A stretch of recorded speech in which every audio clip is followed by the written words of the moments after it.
গাড়ি চলে না ড্রাইভার ছাড়া, চলেনি। গাড়ি চলে না ড্রাইভার ছাড়া, প্লেন চলে না পাইলট ছাড়া, মাছ বাসে না পানি ছাড়া, মুমিন বাসে না আল্লাহ ছাড়া। লা ইলাহা ইল্লাল্লাহ, লা ইলাহা ইল্লাল্লাহ, লা ইলাহা ইল্লাল্লাহ, লা ইলাহা ইল্লাল্লাহ, লা ইলাহা, লা ইলাহা ইল্লাল্লাহ, লা ইলাহা ইল্লাল্লাহু মুহাম্মাদুর রাসূলুল্লাহ সাল্লাল্লাহু আলাইহি ওয়াসাল্লাম। বৈরী বাজার কমিটি ও জামে মসজিদের উদ্যোগে আজকের মাহফিলের সভাপতি হযরত উলামায়ে কিরাম, আমার সামনে উপবিষ্ট শ্রদ্ধেয় বাবার বয়সী বাবারা এবং যুবক ভাইয়েরা, পর্দার আড়ালের মা ও বোনেরা, আল্লাহ পাকের শুকর, রব্বুল আলামিন আমাদেরকে দয়া করে, মায়া করে, মোহাব্বত করে, ভালোবেসে দো জাহানের সরদার, উম্মতের ডাক্তার, রুহানি ডাক্তার, মায়ার নবী মুহাম্মদ সাল্লাল্লাহু আলাইহি ওয়াসাল্লামের উম্মত বানাইয়া আল্লাহ আমাদেরকে দুনিয়াতে পাঠিয়েছেন। দিল থেকে শুকরিয়া আদায় করি আলহামদুলিল্লাহ। সম্মানিত মায়ার নবীর উম্মতের দল, আমরা দুনিয়াতে নিজের ইচ্ছায় আসি নাই, আল্লাহ আমাদেরকে পাঠিয়েছেন। এই দুনিয়ায় কারো জন্য কিছুই থেমে থাকে না। কি বলে, দুনিয়ার জমিটা কারো জন্য পড়ে নাই, দুনিয়ার জমিটাও একা একা পড়ে নাই।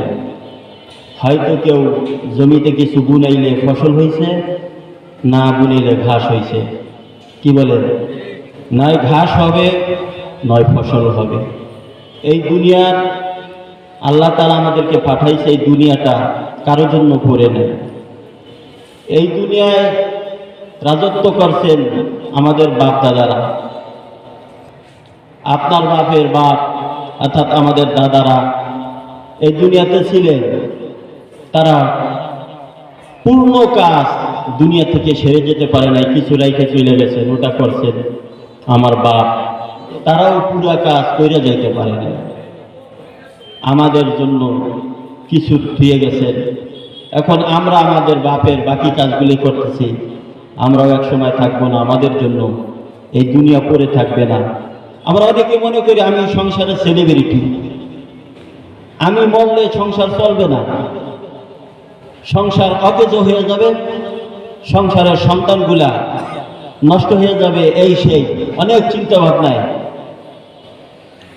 আমরা পেরেশান যে আমি সংসারের সব। এখন মরবেন, এখন আপনি সেলিব্রিটি, এখন মারা যাবেন। ইশারার পর 10টার পরে আপনার আত্মীয় স্বজন, আপনার ঘরের মানুষ খানা খাবে, খানা।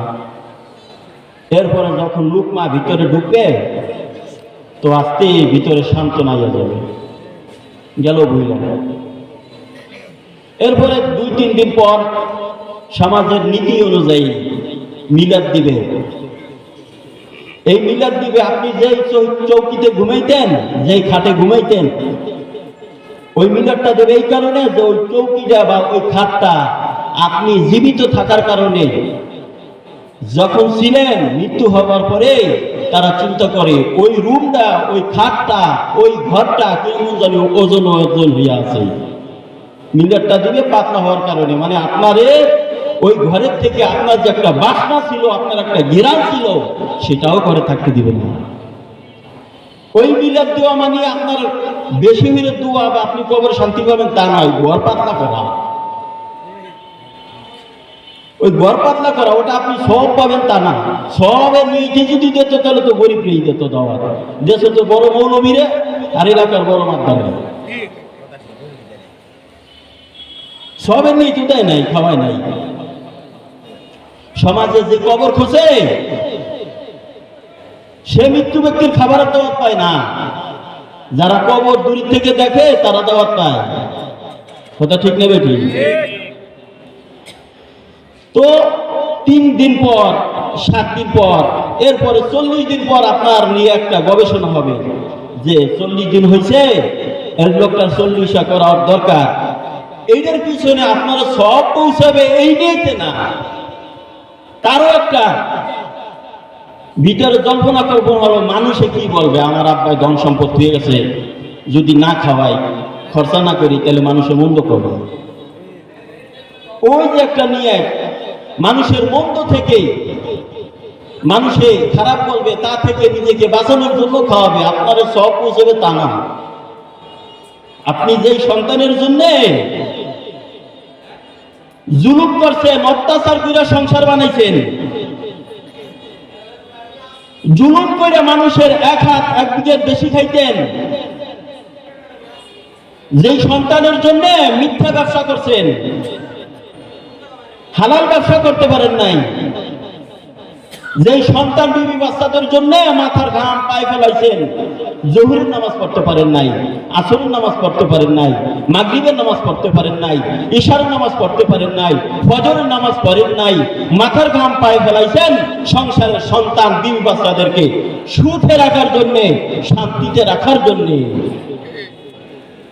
তাদের জন্য মানুষের প্রতি অন্যায় কইরা, জুলুম কইরা, অত্যাচার কইরা সম্পদ বানাইছেন, বিল্ডিং বানাইছেন, ঘর বানাইছেন, সম্পদ বানাইছেন। আপনি ধুয়ে গেছেন, আপনি অন্যায় করছেন না, এই জন্য আপনি এখন জাহান্নামে পড়বেন। আপনি মানুষের উপর জুলুম করছেন, এই কারণে জাহান্নামে পড়বেন। আপনি মানুষের সাথে আত্মসাৎ করছেন, এই জন্য জাহান্নামে পড়বেন।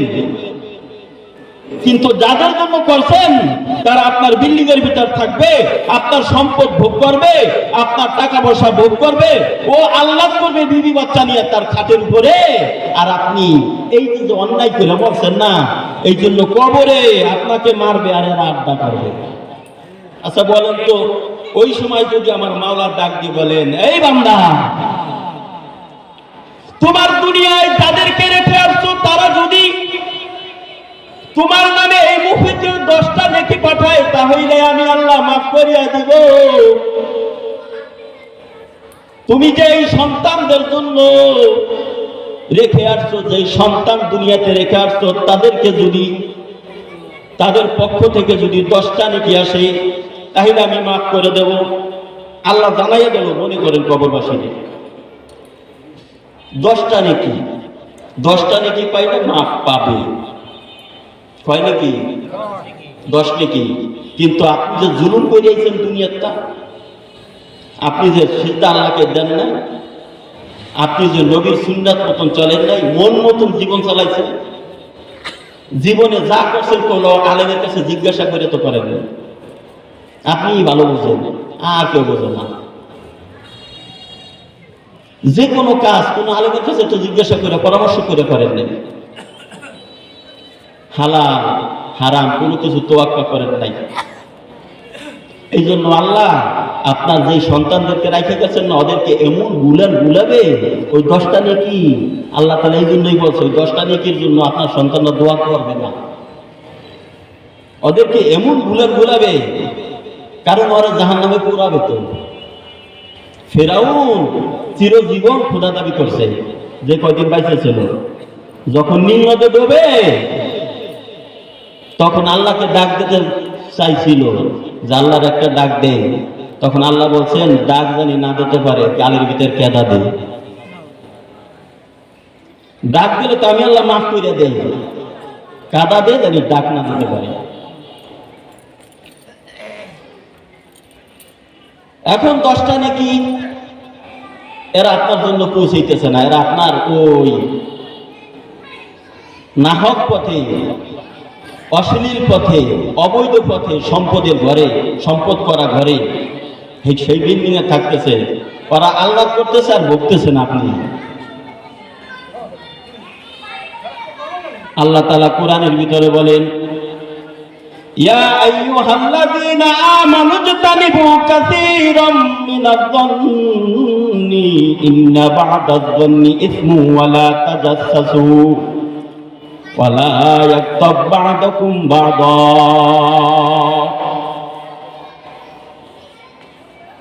আমার আল্লাহ ডাক দিয়া বলেন, হে তোমাদের মধ্যে যারা ঈমানদার, যারা মুমিন, তারা মানুষের প্রতি অধিক খারাপ ধারণা করো না।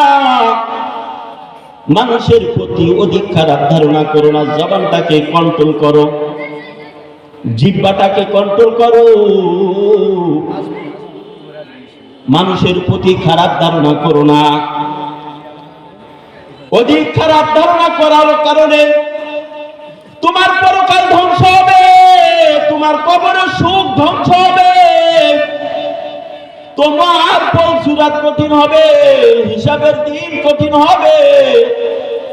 হে মায়ার নবীর উম্মতের দল, ওই দিন কঠিন হবে, এমন কঠিন।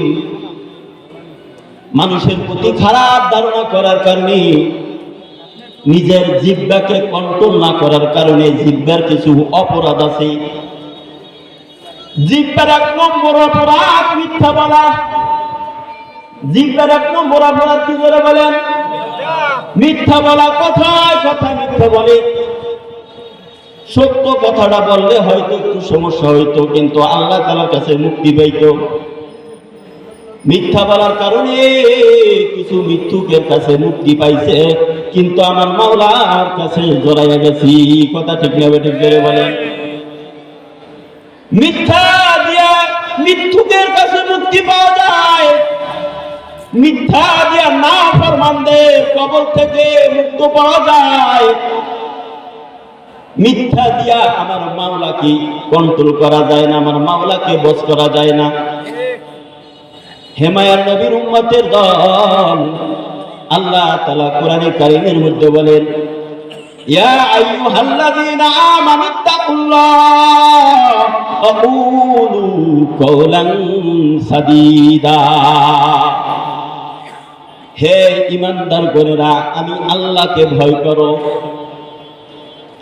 আমি আল্লাহকে ভয় করো। এবং যখন মানুষের ভিতরে, মানুষের সামনে কথা বলো, তখন সত্য কথা বলো, মিথ্যা বলো না। মিথ্যা বলো না। মিথ্যা জাহান্নামে নিয়ে যায়, সত্য জান্নাতে নিয়ে যায়। দেখবেন যে ঘরের ভিতরে শুধু মিথ্যাই গিজগিজ করে, দেখবেন ঘরের ভিতরে শান্তি নাই। কারণ ঘরের ভিতর শান্তি আসতে আল্লাহ তাআলার সাথে সম্পর্ক করা লাগে, আর ঘরের ভিতর অশান্তি হওয়ার জন্য শয়তানের সাথে সম্পর্ক করা লাগে। নামাজ রোজা না করলে, ঠিক মতো বন্দেগী না করলে শয়তানের সাথে অটো বন্ধুত্ব হয়ে যায়। আর সত্যবাদীর জন্য সিজদার মাধ্যমে আল্লাহ তাআলার সাথে বন্ধুত্ব হয়। সংসারে সুখ আসে, শান্তি আসে জান্নাত থেকে। কোথা থেকে আসে জোরে বলেন? জান্নাত থেকে সুখ আসে, জান্নাত থেকে শান্তি আসে। সংসারে সুখ আসে জান্নাত থেকে, সংসারে শান্তি আসে জান্নাত থেকে। জান্নাতের বাতাস সংসারে ঢোকে, জান্নাতের বরকত সংসারে ঢোকে। হে মায়ার নবীর উম্মতের দল, আর জাহান্নাম থেকে সংসারে অশান্তি ঢোকে, জাহান্নাম থেকে সংসারে অশান্তি সৃষ্টি হয়। সন্তান কথা শুনে না, বিবি বাচ্চা কথা শুনে না, কেউ কারো কথা শুনে না, কেউ কাউকে মানে না। আর একটা দোষ আছে, এই দোষটা হলো আমাকে মৌলবী গো। আমরা লজ্জায় লজ্জায়, লজ্জার খাতিরে মুসল্লিদেরকে স্ত্রীর কাছে থাকার যেই দোয়া আছে সেটাও শিক্ষা দেয় না। লজ্জা। স্ত্রীর সাথে সহবাসের সময় যখন সহবাস করে তখনও দোয়া আছে, এটাও শিক্ষা দেয় না কোনো ইমাম, কোনো আলেম। এটা লজ্জা। এই দোয়াগুলি না পড়ার কারণে, সহবাসের সময় দোয়াগুলি না পড়ার কারণে, বীর্য নিংড়ত হওয়ার সময় দোয়া না পড়ার কারণে এমন সন্তান আল্লাহ দান করে যেটা দুনিয়ায় আসার সাথে সাথে এমন একটা বেয়াদব দুনিয়াতে আল্লাহ তাআলা পাঠাইয়া দেয়। এই শিশু বাচ্চাটাও এমন হয় যে মোবাইল ছাড়া ভাত খায় না। এত বড় বেয়াদব হয়। চার বোনেদের তাকাই দেখেন, বর্তমান জামানায় 14-15 বছরের যে শিশুগুলা, সেই বাচ্চাগুলা, যে যুবকগুলা, 14-15 বছরের বাচ্চাগুলা কথা বললি উল্টা একটা কথা বইলা দেয়, বেয়াদবি।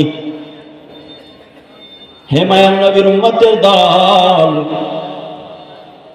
এত বেয়াদব হইছে পোলাপান, কথা বললি তোমার কি হয়েছে? আগের সেই দিন কি ফিরে পাবো আর আমরা? আগের সেই দিন কি ফিরা পাবো আর? আগেরকার ডাক্তারেরা ছিল না এত সিটার, হইলে দরদারি লাগাইতো থার্মোমিটার। 1-1.5 মিনিট পরে বগল থেকে বের করে, 1-1.5 মিনিট পরে জিহ্বা থেকে বের করে যা কি দিয়া বলতো 104। আগের সেই দিন কি ফিরা পাবো আর আমরা? আগের সেই দিন কি ফিরে পাবো আর? কথা ঠিক না বেটি? আগেরকার সন্তানদের হইলে ভুলভাল বুঝাইলে মেনে নিত, বলিত না কোনো কথা। এখনকার পোলাপান কথা বললে দেয় জানি। আগের সেই দিন কি ফিরে পাবো আর আমরা? আগের সেই দিন কি ফিরে পাবো আর? ইয়া আইয়ুহাল্লাযীনা আমানুত্তাকুল্লাহ হাক্কা তুকাতিহি ওয়া লা তামুতুন্না ওয়া আনতুম মুসলিমুন। আমার আল্লাহ ডাক দিয়া বলেন, হে ইমানদারেরা, আমি আল্লাহকে ভয় করো। ভয় করার মতো করো। যখন তোমার যুবতী মেয়েটা সাজুগুজু করিয়া যখন তোমার ঘর থেকে বের হয়, তখন তুমি বিবেক খাটাও, মেয়েটা কোথায় যায়, না জানি কোনো গুনার কাজ হয়ে যায়, আমাকে আল্লাহ ধরে ফেলে। আল্লাহকে ভয় করো। ওই যুবতী মেয়েকে সাজুগুজু করে বাহিরে বের হতে দিও না। হে মায়ার নবীর উম্মতের দল, যখন তোমার যুবক সন্তান রাত 8টার পরে 9টার পরও ঘরে আসে না, তুমি অন্তরে ফিকির করো, মস্তিষ্কে ফিকির করো, সন্তান 9টার পরও এখন বাহিরে, না জানি কোন ভুল করতেছে, না জানি কোন গুনাহ করতেছে। ময়দানে মাহশরে ওর কারণে আল্লাহ আমার 70 বছরের নামাজ, 80 বছরের নামাজি হওয়ার পরেও আমাকে বেঁধে জাহান্নামে নিয়ে যাবে। এই চিন্তা ফিকির করিয়া সন্তানকে 8টার পরে বাহিরে বাইর হইতে দিও। আল্লাহকে ভয় করো, ভয় করার মতো করো। কথা ঠিক না বেঠি? হে মায়ার নবীর উম্মতের দল, এই দুনিয়া দুনিয়া করিও না। আমাল হায়াতুদ দুনিয়া ইল্লা মাতাউল গুরুর। হে বাবা, দুনিয়া ধোঁকা, দুনিয়া ধোঁকা, দুনিয়া কাউকে থাকতে দেয় না। এই দুনিয়ার পিছনে পড়ে নিজের দামি জীবনটাকে নষ্ট করো না। 2টা খাট, 2টা চৌকি, একটা বিল্ডিং এর নাম জীবন না, একটা ফ্রিজের নাম জীবন না, একটা আলমারির নাম জীবন না। একটা আলমারি, একটা ফ্রিজ, 4টা খাট, 4টে বিল্ডিং এর রুম, একটা বিল্ডিং, 5 বিঘা জমি, এর নাম দুনিয়া না, এর নাম জীবন না। আমার একটা জীবন আছে, যেই জীবনটা আমার মরার পরে শুরু হবে। এ তো অল্প কয়েকদিনের দুনিয়া, সীমিত সময়ের দুনিয়া। হযরত মূসা আলাইহিস সালাতু ওয়াস সালাম কি তার উম্মত বলতেছে, মূসা আল্লাহকে বললো আমার সন্তানগুলা অল্প বয়সে মারা যায়। কি বয়সে মারা যায় জোরে বলেন? মূসা আল্লাহকে বলিও আমার সন্তান অল্প বয়সে মারা যায়। কই বলো কি তোমার সন্তান কত বছরে মারা গেল? আমার যেই সন্তানটা বড় হয়ে মারা গেছে, শিশু বয়সে মারা গেছে, ওই সন্তানটার বয়স 300 বছর। 300 বছরের সন্তান মারা গেছে, এটা মহিলার অভিযোগ মূসা নবীর কাছে। আমার সন্তান মাত্র 300 বছরে মারা গেছে, এত অল্প বয়সে মারা গেছে। আল্লাহকে বলিও আমার সন্তানদের জন্য হায়াত বৃদ্ধি করিয়া দেয়। মূসা নবী বলতেছে, মাগো এমন একটা জামানা আগে, যেই জামানা মুহাম্মদ সাল্লাল্লাহু আলাইহি ওয়াসাল্লাম নবী হবে, তার উম্মতেরা হবে প্রত্যেকের হায়াত গড়ে 100 বছরের নিচে হবে। মহিলা বলতেছেন, ও মূসা তুমি কি বলো, 100 বছরের নিচে করে হায়াত? কয় হ্যাঁ 100 বছরের নিচে করে হায়াত। মহিলা এখন কাঁদতেছে, বলো কি মাত্র 100 বছরের নিচে হায়াত? তার আবার ঘর বাড়ি বানাবে না। কয় শুধু ঘর বাড়ি বানাবে না, এরা অনেক সম্পদের মালিক হবে। এই অল্প কয়দিনের জন্য মানুষের মাথায় বাড়ি দেবে, এই অল্প কয়দিনের হায়াতের জন্য একে অপরের সাথে এমন ভাবে হিংসা করবে যে একজনের টিনের পানি আর একজনের জায়গায় পড়তে দিবে না। একজনের ঘরের টিনের পানি আমার উঠানে আমার জায়গায় পড়ল কেন, এটা নিয়েও ঝগড়া করবে। সম্পদের মায়া ছাড়তে পারবে না, দুনিয়ার মায়া ছাড়তে পারবে না। 100 বছরের নিচের হায়াত পাওয়ার পরেও নিজের সীমানা কাটাইয়া গাছ লাগাবে। ওই গাছগুলি সীমানা কাটাইয়া লাগানোর পরে, বড় হবার পরে এমনও চিন্তা করবে না যখন গাছগুলি বড় হইল, আমি যার সাথে হিংসা করি, যার সাথে হিংসা করে গাছ লাগাইলাম, এখন তো তার বাড়িতে আমার পুরো গাছের ছায়া গেল। কথা ঠিক না বেঠিক জোরে বলে? এই দুনিয়ার মায়া এমন ভাবে ডুববে, দান সৎকাও করতে চাবে না। মায়ার নবী মুহাম্মদ সাল্লাল্লাহু আলাইহি ওয়াসাল্লামের জামানায় যারা পয়সাওয়ালা হবে, টাকা পয়সাওয়ালা হবে, তাদের প্রতি লক্ষ টাকার ভিতরে গরিব মানুষের জন্য 2,500 টাকা আল্লাহ তাআলা জমা করবেন। ওই 2,500 টাকাও ধনীরা গরিবরে দিবে না। কথা ঠিক না ঠিক জোরে বলেন? ধনীর প্রতি লক্ষ টাকার ভিতর 2,500 টাকা যাকাত। প্রতি লক্ষ টাকার ভিতর কয় হাজার টাকা যাকাত? জোরে বলেন? 2,500 টাকা যাকাত। আমি ওই ধনীর মাধ্যমকে গরিবরে দিছিলাম, কিন্তু ওই গরিবকে 100 বছরের নিচে হায়াত আলা ওই বান্দা ওই গরিবকে 2,500 টাকা দিবে না। সে মনে করবে এটা দিলে আমি গরিব হয়ে যাব, অথচ তার হায়াত 100 বছরের নিচে। মহিলা বলতেছে, কও কি তাই বিয়ে করবি নি? 100 বছরের নিচে হায়াতে বিবাহ করবে নাকি? কয় শুধু বিবাহ করবে না,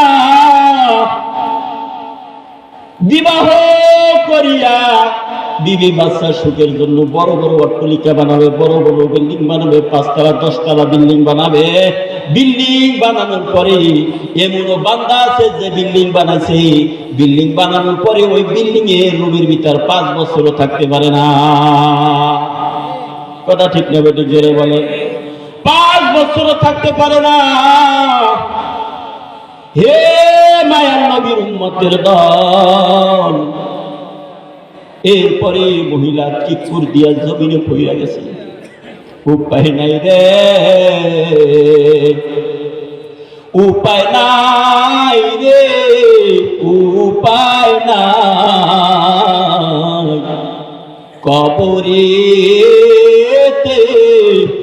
আমল দিলে উপায় না, কবরেতে আমল দিলে উপায় না। উপায় নাই রে, উপায় নাই রে, উপায় নাই। পলসিরাতে আমল দিলে উপায় না। শান্তি নাই রে, শান্তি নাই রে, শান্তি নাই। বেনামাজির কবরেতে শান্তি না, বেনামাজির কবরেতে শান্তি না। শান্তি নাই রে, শান্তি নাই রে, শান্তি নাই। শুধু খরে কবরেতে দুঃখের অভাব নাই। ঘুষখোরে কবরেতে জিরান নাই। অহংকারীর কবরেতে শান্তি নাই। গীবতকারীর কবরেতে সুখের শান্তি নাই। হিংসাকারীর কবরেতে দুঃখের অভাব নাই। ওই মহিলা জমিনে পড়ে গেছে। কোথায় পড়ছে? জোরে বলেন। জমিনে চিৎকার দিয়ে পড়ে গেছে, হুঁশ নাই। মুসা নবী বলতেছেন, মা মাটি থেকে উঠে। এরপরে সুমা পর উঠছে, ওঠার পরে মহিলার দর দরায় কাঁদতেছে, চোখের পানি পড়তেছে। বলতেছেন, মুসা, মুহাম্মদ সাল্লাল্লাহু আলাইহি ওয়াসাল্লামের উম্মতেরা 100 বছরের নিচে গড়ে হায়াত পাওয়ার পরেও এত জুলুম করিয়া, অত্যাচার করিয়া, এত অসৎ পথে উপার্জন করিয়া বাড়ি গাড়ি করবে, আবার বিবাহ শাদীও বলে করবে, আবার বড় বড় অট্টালিকাও বলে দিবে, আবার মানুষের প্রতি বলে হিংসাও করবে, আবার মানুষের বলে গীবতও করবে। মুসা, আমি যদি হইতাম মুহাম্মদের জামানায়, তাহলে ওই 100 বছর আমি এক সিজদা দিয়া কাটাইয়া দিতাম। মাত্র একটা সিজদা দিয়ে কাটাইয়া দিতাম। এই 100 বছরের নিচে হায়াত পেয়ে আমরা পরকালে এত ভুলা বলছি, মানুষের প্রতি জুলুম করতে একটু পরোয়া করি না। একটা ফ্রিজের নাম জীবন না, একটা খাটের নাম জীবন না, একটা বিল্ডিং এর নাম জীবন না, একটা আলমারির নাম জীবন না। এর পিছনে মেহনত করিয়া করিয়া এত সময় পার করলা এই দুনিয়াতে সুখে থাকার জন্য, কিন্তু পরকালে সুখে থাকার জন্য আমার আল্লাহকে আপন করার দরকার আছে না? না, জোরে বলেন, আমার আল্লাহকে আপন করার দরকার দরকার আছে না নাই? ইয়া আইয়ুহাল্লাযীনা আমানু মা গররাকা বিরাব্বিকাল কারীম। তোমাদেরকে কিসে ফিরাইলো? আমি কারীম রবের থেকে, আমি আল্লাহর ভয় থেকে তোমাদেরকে কিসে ফিরাইলো? দুনিয়ায় মুক্ত হইয়া গেলা, পরকাল ভুলে গেলা। দুনিয়ায় থাকবা অল্প সময়, পরকাল থাকবা চিরজীবন। কথা ঠিক নেবে, ঠিক করে বলে। পরকাল থাকতে হবে চিরজীবন। দুনিয়ার হায়াত অল্প সময়। এই দুনিয়ায় গরিব হইলে কষ্ট পাওয়ার কিছু নাই। জোরে বলেন, কষ্ট পাওয়ার কিছু আসেনি? পৃথিবীর ভিতর এই দুনিয়াতে শ্রেষ্ঠ মানুষ, মহামানব, উম্মতের ডাক্তার, রূহানি ডাক্তার, মায়ার নবী মুহাম্মদ সাল্লাল্লাহু আলাইহি ওয়াসাল্লাম পৃথিবীর ভিতরে ইচ্ছা করলে দুনিয়ার শ্রেষ্ঠ ধনী হইতে পারতেন। কথা ঠিক না বেটি? জোরে বলেন।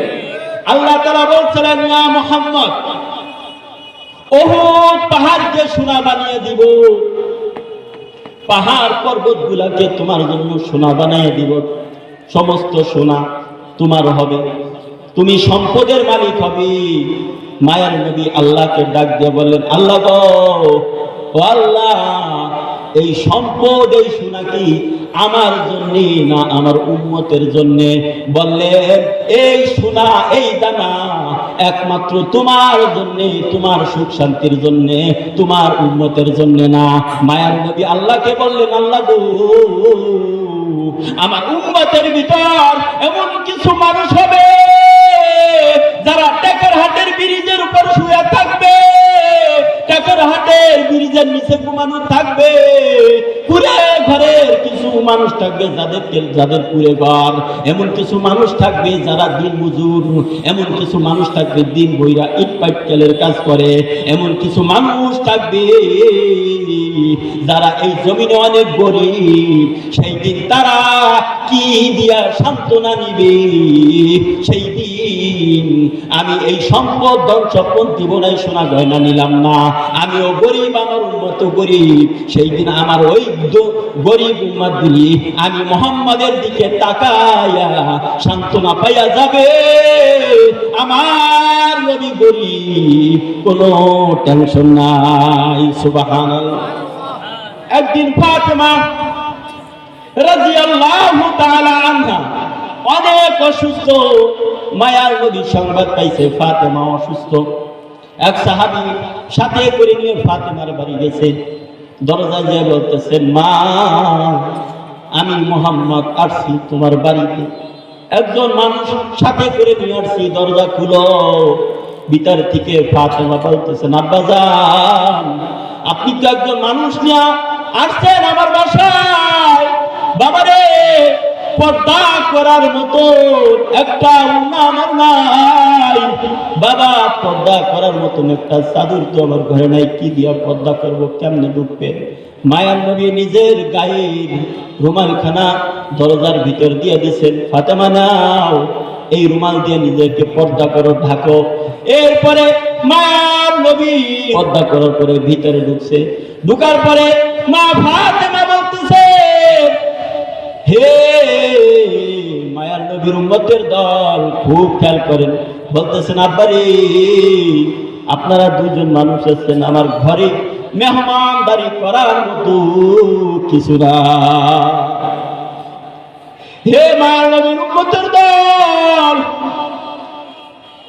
মেহমানদারি করার মতো ফাতেমার ঘরে কিছু নাই।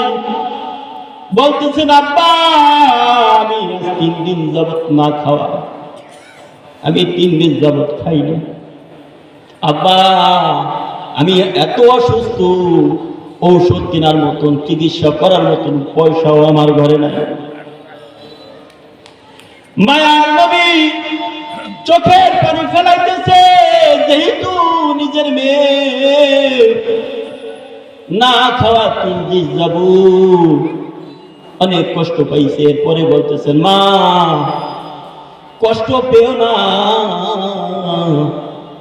তুমি চিন্তা করছো 3 দিন যাবত খাও না, আমি তোমার আব্বা আজ 3 দিন যাবত খানা খাই না।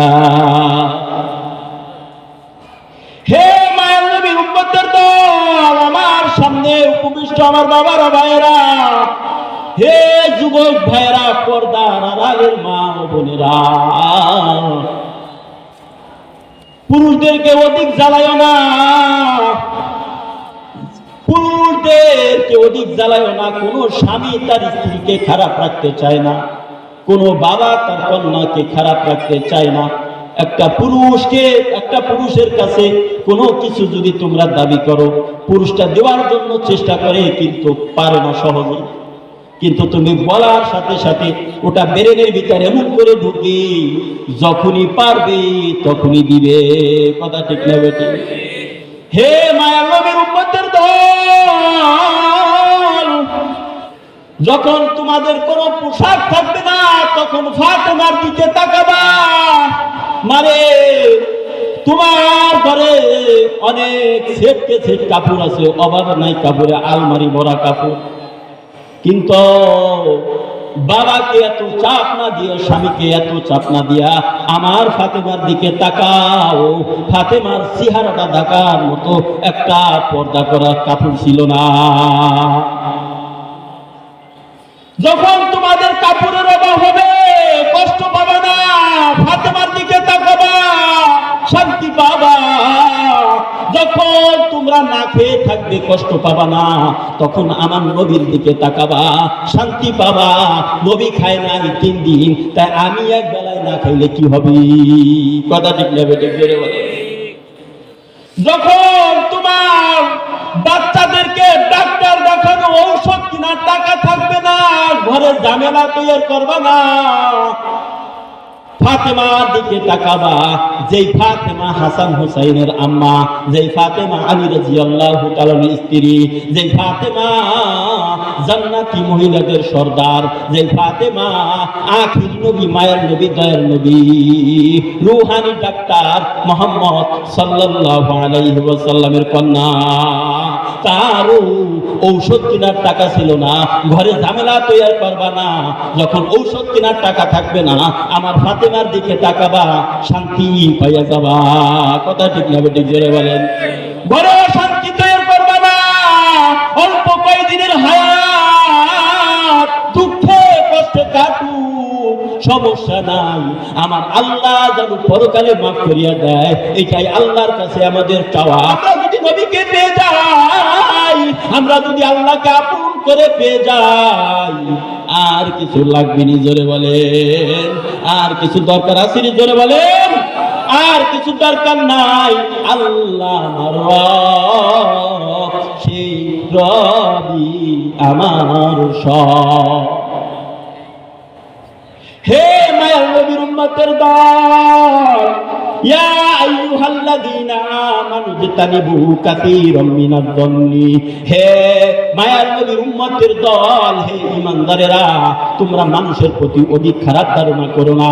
যখন বৈরাগী বাজার থেকে একটা বল মাছ কিনবে, যখন একটা আইন মাছ কিনবে, যখন বড় একটা পাঙ্গাস কিনবে, খারাপ ধারণা করবা না।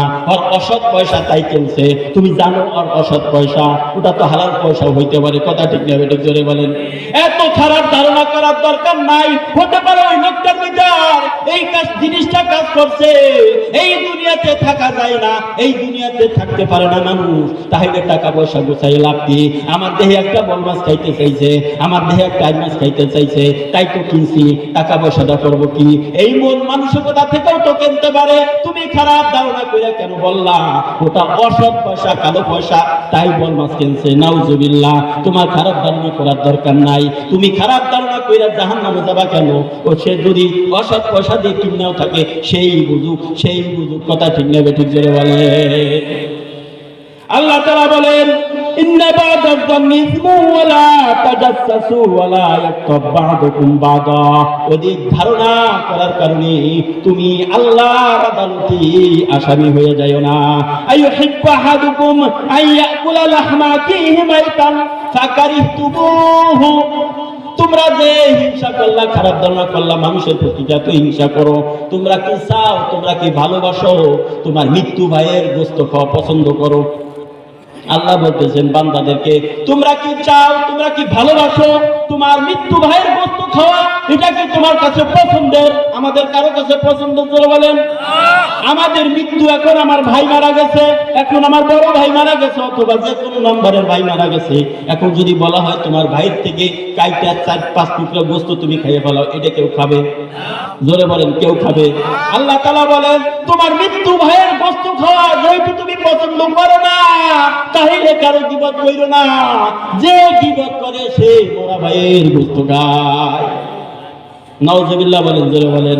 যে গীবত করে, যে গীবত করে, যে হিংসা করে, সে মরা ভাইয়ের বস্তু খায়। ওয়াত্তাকুল্লাহ, আল্লাহকে ভয় করো। ইন্নাল্লাহা তাওয়াবুর রহিম। আল্লাহ তওবাকারীদের উপর রহমান। যারা তওবা করে পিছলি জিন্দেগীর সমস্ত গুনাহ আল্লাহ মাফ করিয়ে দেয়।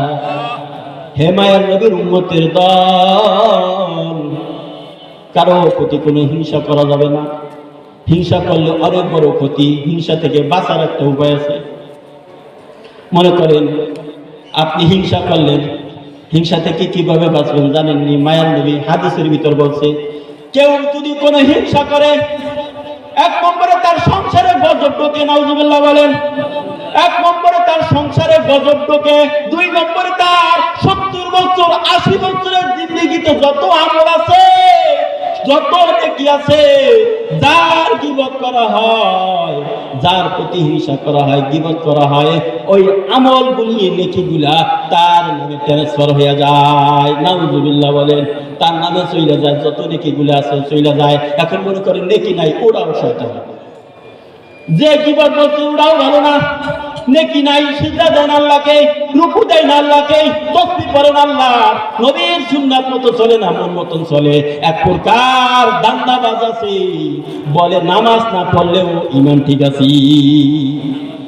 আছে না এমন দান্দাবাজ? আছে না? জোরে বলেন। এমন দান্দাবাজ কত আছে, শত শত। এমন দান্দাবাজ কত আছে, শত শত।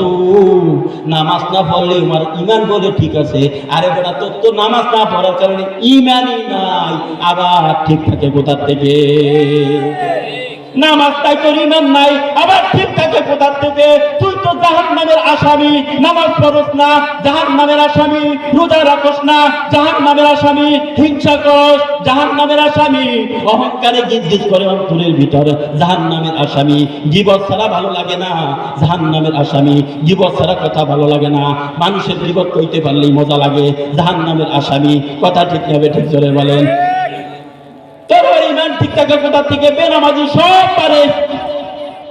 একজন নামাজ পড়লে সে একটু ভাবে, সেও অন্যায় করে, ঠিক আছে, কিন্তু ভাবনা চিন্তা একটু করে, একটু ভাবে, কিন্তু বেনামাজির কোনো ভাবা ভাবি নাই। কথা ঠিক হবে? ঠিক জোরে বলেন। হে মায়ার নবীর উম্মতের দল,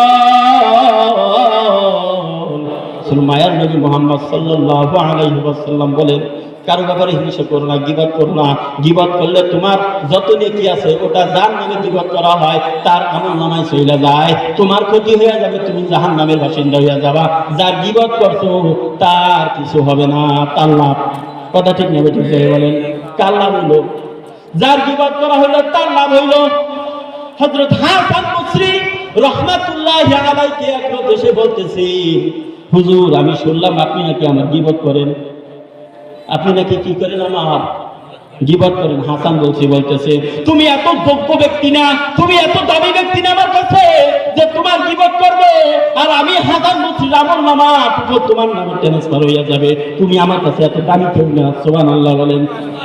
আরে গীবত যদি করতে হয় মা বাপের করো, যেই মা বাপের না খেয়ে খাওয়াইছে, যেই বাবা মা বাপের সুখ না কইরা তোমার সুখের বন্দোবস্ত করছে, গীবত করলে তারপরও। গীবত ছাড়া যদি নাই থাকতে পারো তাহলে মা বাপের করো, কারণ তোমার যে নেকিগুলো আছে মা বাবার নামে যাও। কথা ঠিক নেবে? ঠিক জোরে বলেন।